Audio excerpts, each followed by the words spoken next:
Without further ado, please join me in welcoming the Principe de Asturias. Thank you very much.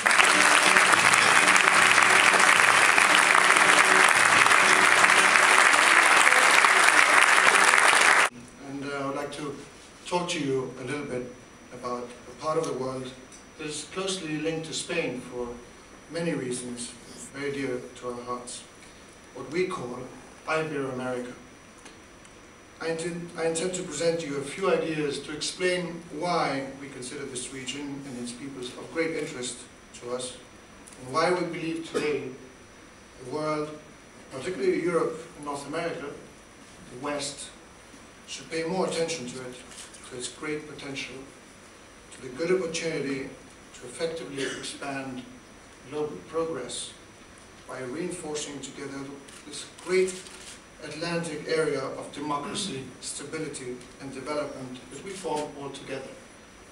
We actually take from the North American point of Alaska or Canada to down to Patagonia and Europe. In that triangle you can concentrate about 62% of global GDP.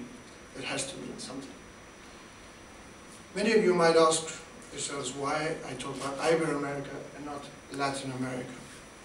They're two different but not opposing concepts. Ibero America is that part of the Americas where Iberian languages are spoken. Since what we call the Ibero American Community of Nations has for nearly 20 years brought together 22 sovereign, independent and equal states of the Americas and the Iberian Peninsula that speak Spanish and Portuguese. Why am I talking to you about this? The Spanish Crown naturally devotes special care to this region and the new realities it represents.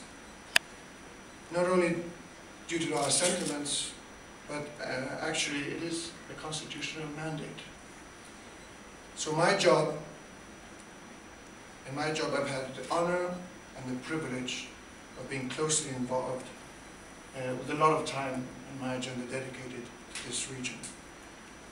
This has allowed me to enhance my knowledge and affection for that region, and for the past 10 years I've been representing my country in many events in those countries, for example inaugural ceremonies of new presidents. I'm convinced that this region should have a growing presence in the international scene.